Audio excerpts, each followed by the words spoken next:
Unit 1. Use your imagination. Listening 1. Read and listen. Amazing sculptures. You can make anything out of ice, says Ian Foster. Ian is an ice sculptor. He carves animals, buildings and trees, all out of ice. The biggest ice sculpture he ever made was an entire castle. Each sculpture begins with a piece of paper, a pencil, and Ian's imagination. He makes drawings of the sculpture and imagines it from the front and back and from every side. Once he is happy with his idea, he starts to work with his tools on a big block of ice. I have to wear a thick coat and a fur hat to work, even when it's hot outside. The temperature in the studio is always close to freezing. Otherwise, the sculpture would melt. It's like working in a big fridge. Most of the sculptures are made for special occasions, weddings, town festivals, or parties in big companies. The sculptures are taken to the party in refrigerated vans. Once they are taken out of the van and put on show, they begin to melt. However, the biggest sculptures will last for many hours before they turn into water. Does Ian feel sad when his sculptures melt? Not really, he says, because I am already thinking about the next sculpture. Melting ice is not a problem for Mike Evans. He is a sand sculptor. Mike started making sand sculptures 24 years ago, and for the last 16 years, sand sculpture has been his full-time job. He works with a team of sculptors.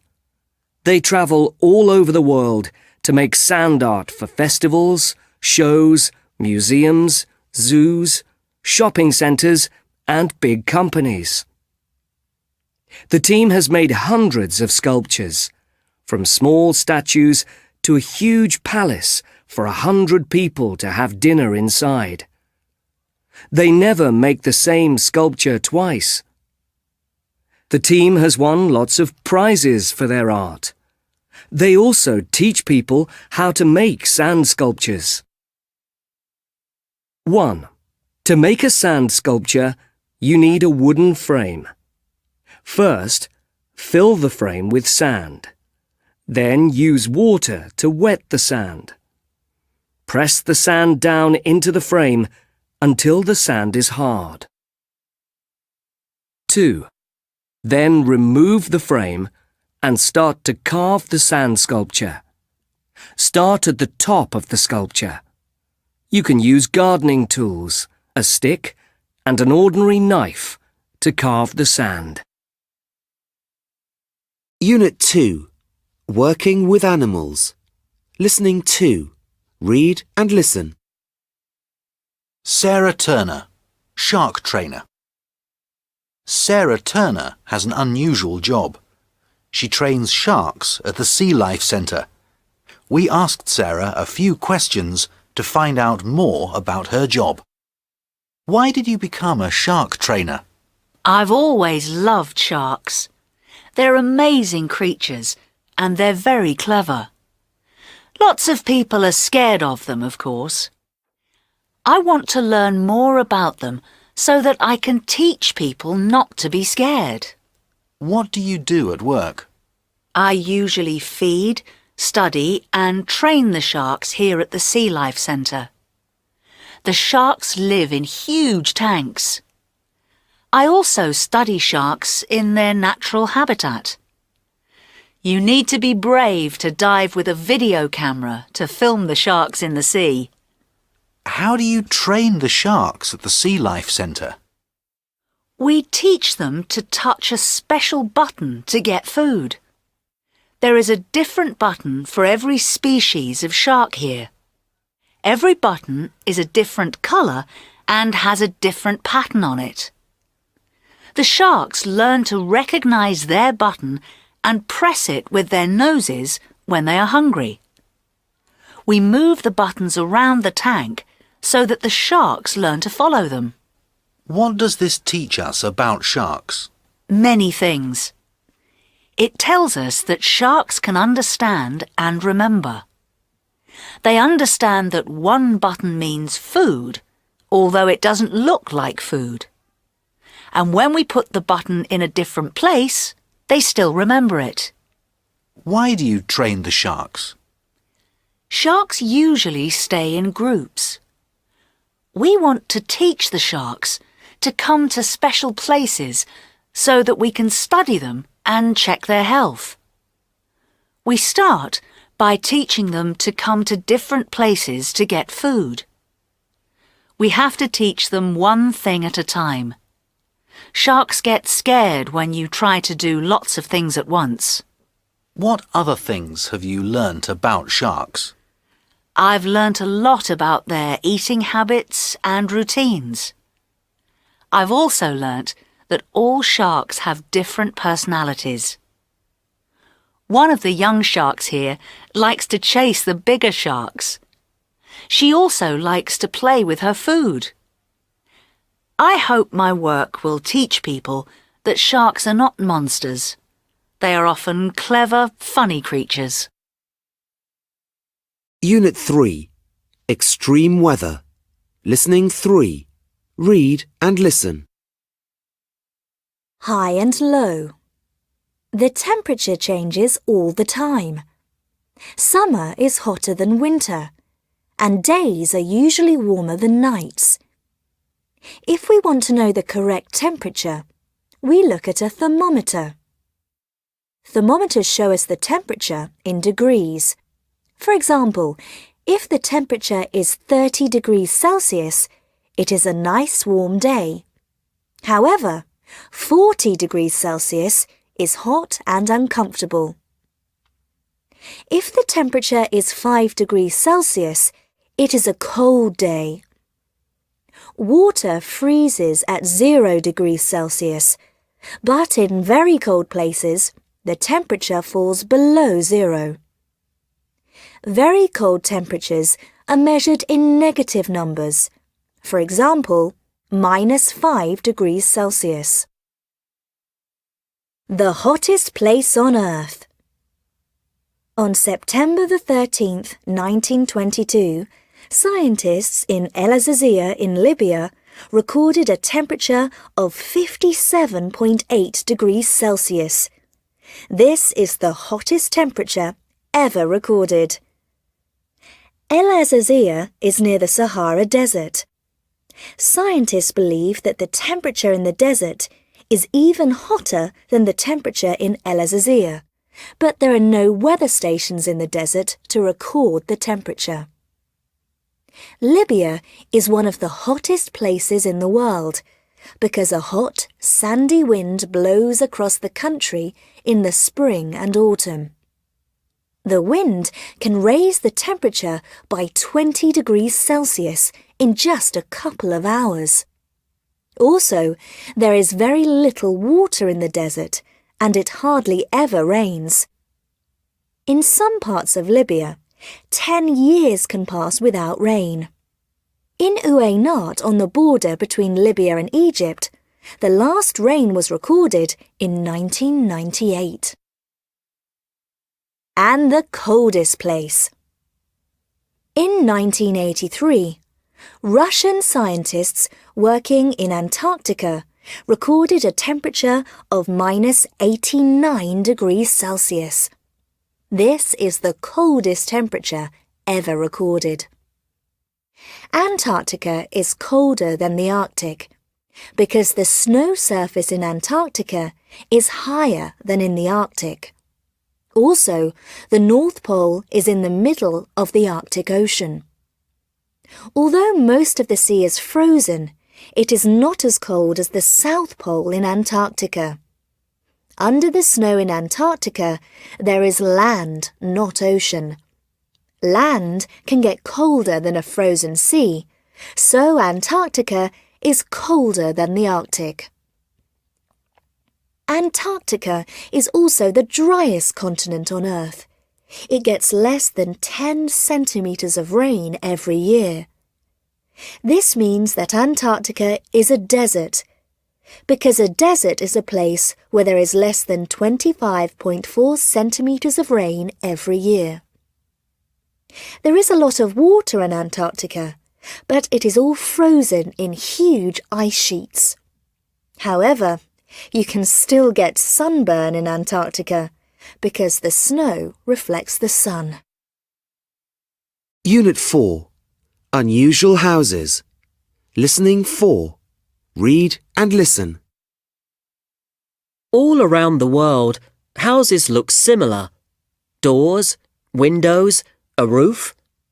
But here are 3 houses that are very unusual and would look out of place in any country.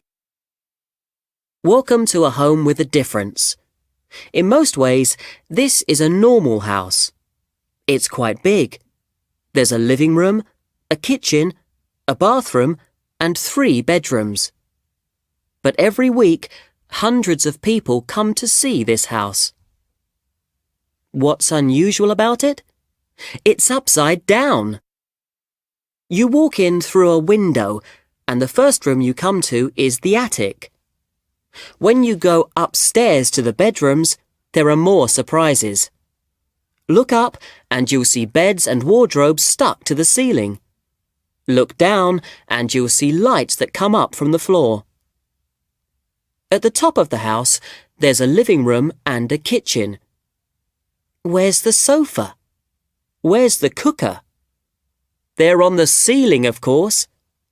Everything in this house is upside down. Only the stairs are the right way up because visitors have to use them. The house is a favourite tourist attraction, but nobody lives there. That would be impossible. Nobody could sleep upside down in a bed that's stuck to the ceiling. This strange house is in Germany. Its name is unusual too. The house is called The World Stands on Its Head. Here's a more normal house. Firstly, it's the right way up. Secondly, the person who built it really lives there. However, the unusual thing about this house is that it's made of plastic bottles. Maria Ponce's house is in a village in El Salvador, in Central America. She didn't have enough money to build a normal house, so she collected empty plastic bottles and made a house with them. It took Maria nearly 2 years to collect the bottles and build her house, and she is proud of it. It's only got 1 room, but Maria hopes to build another room one day. Jiang Lianxi's house in North China is bigger than Maria Ponce's.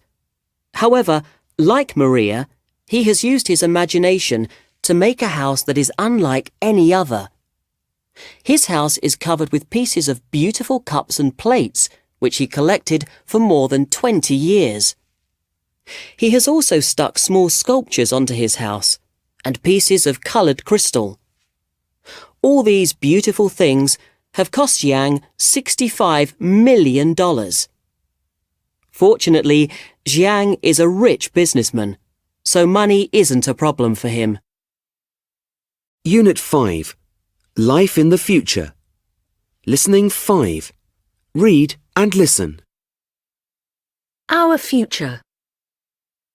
In the next few decades, new inventions and discoveries will make huge changes to our lives. On these 2 pages, scientists give their predictions about life in the future. Will there be schools in the future? Yes. Children will still go to school, but schools will be very different. There will still be teachers, but computers will teach some lessons. Some students will stay at home and learn in virtual classrooms. Virtual reality will give them an image of a classroom in 3 dimensions, or 3D. They will see their teacher and their friends, so they will feel like they are really at school. Will computers understand what we say to them? Computers will be more intelligent. They will understand what we say, what we think, and how we feel. In the future, humans and computers will be part of a huge radio network. We will send messages from our brain to our computer, and the computer will send messages straight to our brain without using wires. When you want to learn something new, your computer will send the information straight to your brain. What will clothes be like? In a few years, there will be clothes with soft TV screens in them. You will be able to change the pattern on your t-shirt. You will be able to show music videos on your clothes while you are dancing. Before long, there will be jackets with a soft watch on the sleeve. Will we have robots to help us? In the future, we will have lots of very clever robots called nanobots. Nanobots will be very small, but they will be everywhere. They will clean our homes, mend our clothes, and make our meals. Will there be televisions? Televisions in the future will be different from televisions now. They will be much bigger, and the pictures on the television won't be flat. They will all be in 3D. You will be able to walk into your favourite TV programme. It will happen all around you. What about TV channels? TV channels will be a thing of the past. People will choose TV programmes from a menu on their computer. In the future, TV programmes, films, music and books will all come to us through our computers. We will say to the computer, "I want to watch a funny film," or "I'd like to hear some dance music." The computer will understand us and choose the film or the music.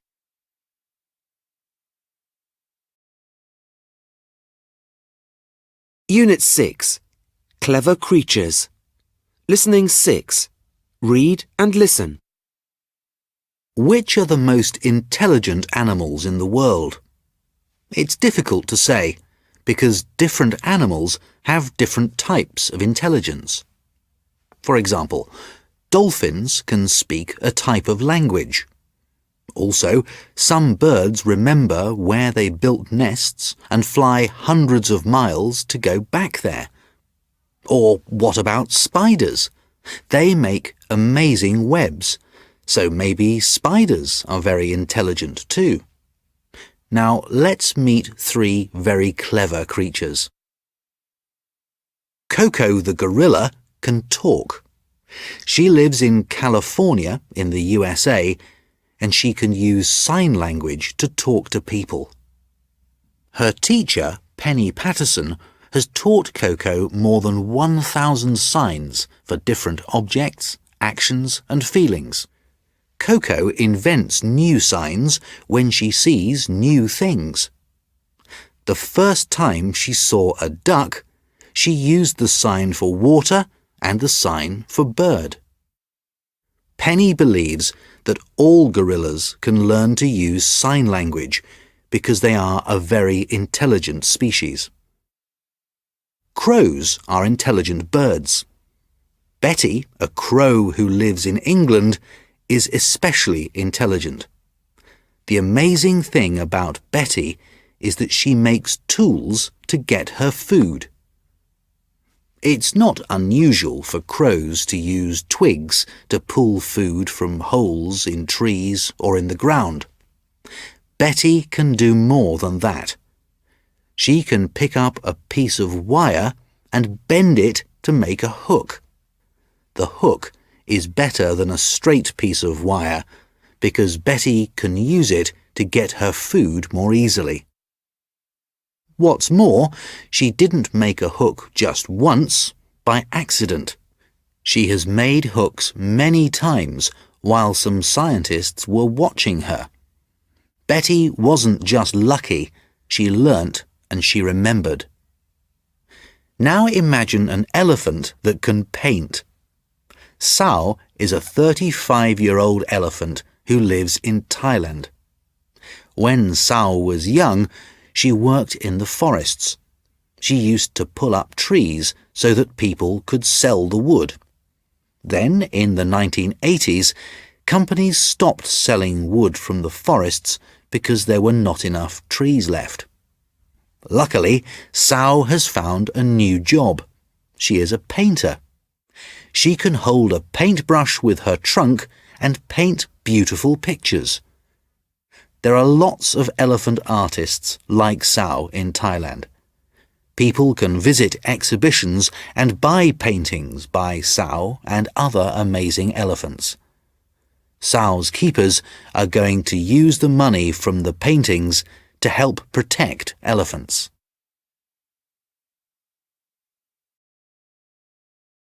Unit 7. A helping hand. Listening 7. Read and listen. Oxfam, you can help too. What is Oxfam?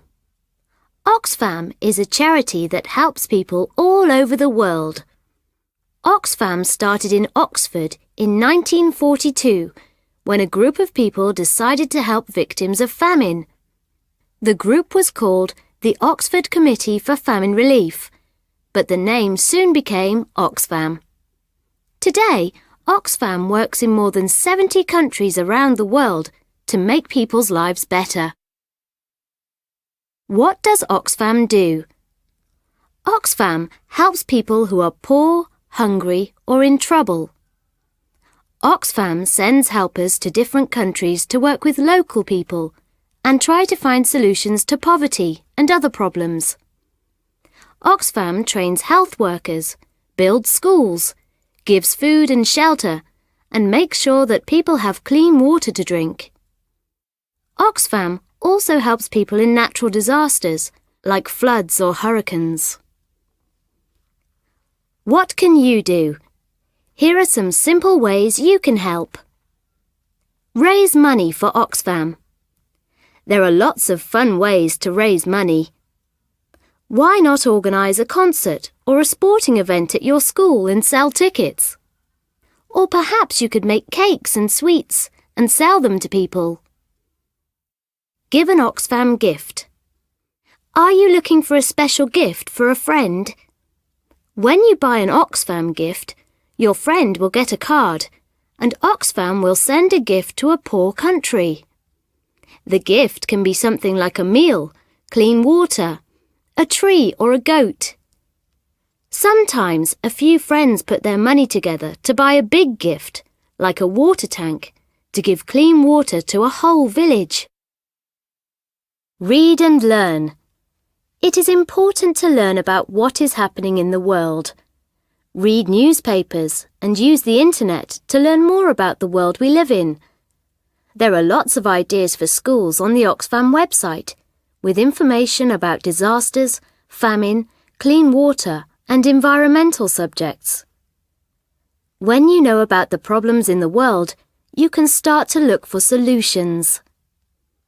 Spread the word. Your friends and family care about what you think, so tell them your ideas. What do you want to change in the world? How do you think we can make that change? Talking to people is the first step to making things happen. You can find people with the same opinions and ideas and work together to make your world a better place. Unit 8. Sweet and tasty. Listening 8. Read and listen. Chocolate. Would you like a piece of chocolate?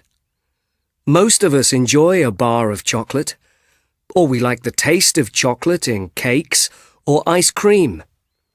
However, not many of us know the history of chocolate. Let's look back in time. People first made chocolate 3,000 years ago in Central America and Mexico. They grew cacao trees and used the beans from the trees to make chocolate. The Aztecs used cacao beans as money because there were no coins or banknotes then. A turkey cost 100 cacao beans and a piece of fruit cost 3 beans. At first, people only used chocolate to make a drink. They called the drink chocolatul. This means bitter water in an Aztec language, because cacao beans have a very bitter taste on their own. Later, people used chocolate as an ingredient in various dishes.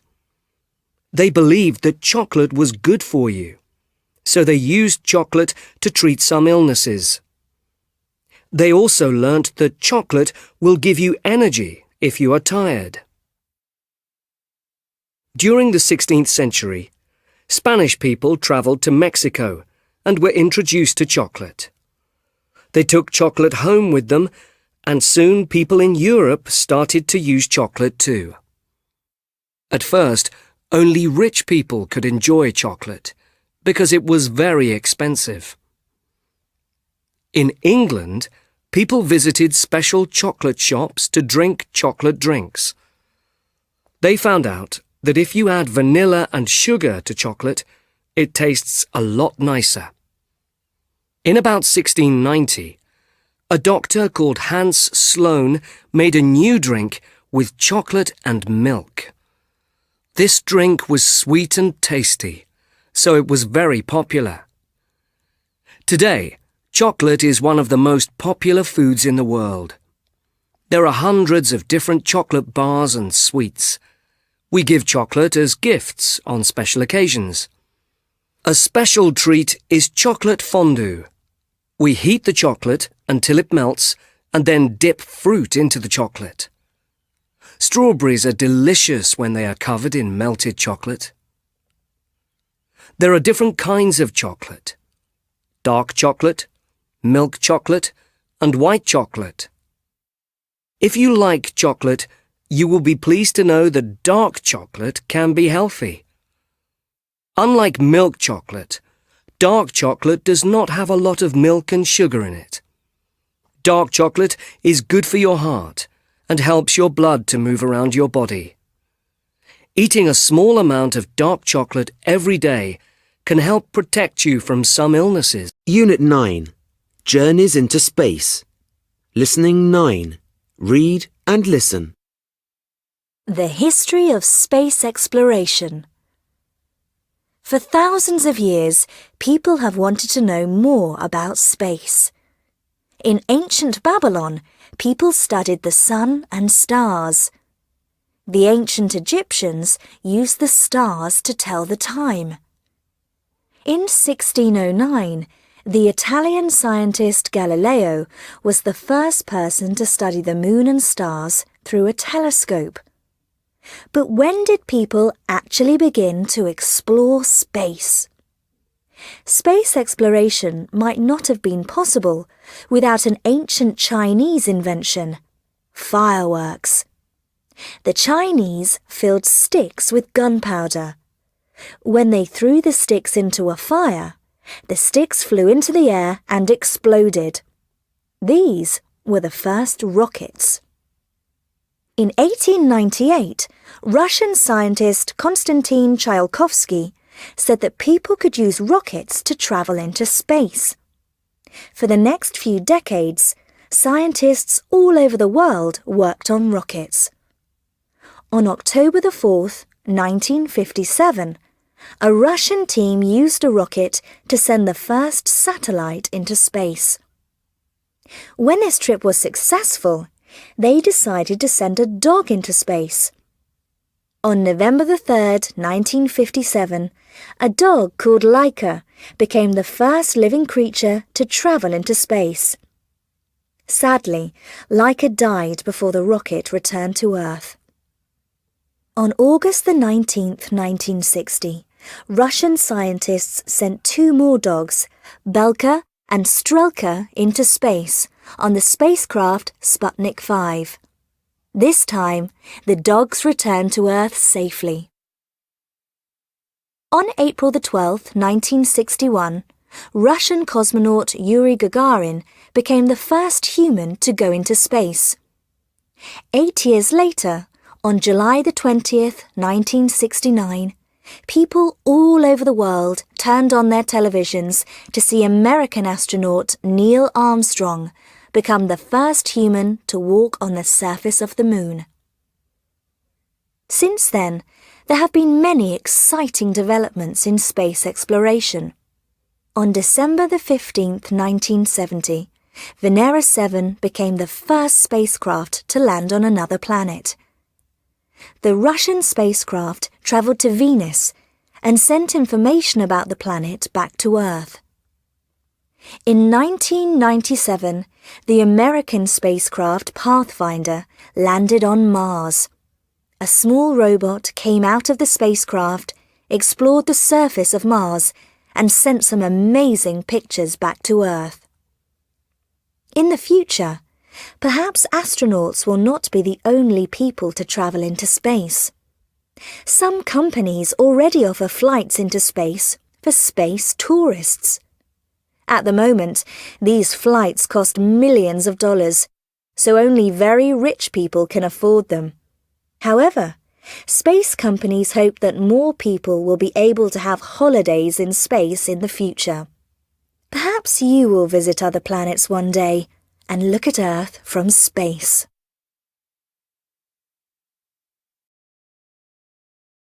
Unit 10. It's time for a story. Listening 10. Read and listen. Double Trouble. Kalu and his wife, Zara, lived in a little hut on the side of a hill. They were very poor, and they didn't have money for food or clothes. They decided to grow some vegetables and sell them at the market. But they didn't have enough money to buy seeds or a spade. They only had Zara's gold necklace. Zara took off her necklace and gave it to Kalu. There were tears in her eyes. "Sell my necklace at the market," she said. "You can use the money to buy the things we need." So Kalu sold the necklace and bought some seeds and a spade. He came home and started to work. While he was digging, his spade hit something in the ground. It was a large pot. While Kalu was looking into the pot, a coin fell out of his pocket and landed in the pot. When Kalu tried to take his coin out of the pot, he couldn't believe his eyes. There were now 2 coins in the pot. Kalu called Zara and showed her the pot. "We're going to be rich," said Zara happily. Zara and Kalu put all their coins in the pot. Soon they had a small pile of coins. Zara jumped for joy. "Go and buy my necklace back," she told Kalu. "Buy us some food and new clothes too." Kalu went back to the market. He ran as fast as he could. While he was away, Zara put a potato into the pot. Then 2 potatoes. Then 4. When Kalu came home, Zara was sitting on a huge pile of potatoes. When she saw Kalu, she tried to climb down to greet him, but she slipped and fell into the pot. Kalu tried to pull her out, but he fell into the pot too. When Kalu and Zara climbed out of the pot, another Kalu and another Zara climbed out. "Oh no," said Kalu. "Now there are 2 Kalus and 2 Zaras. What are we going to do?" Kalu scratched his head, but Zara had an idea. "Let's build a hut like ours for our new friends," she said. We'll make them a copy of everything in our hut. So Kaloo built another hut on the other side of the hill. Then he and Zara put all of their things into the pot, so that the second Kaloo and Zara had everything they needed. The two couples became friends. They weren't rich, but they were happy. Zara told Kaloo to bury the pot deep in the ground. "That's a good idea," said Kaloo.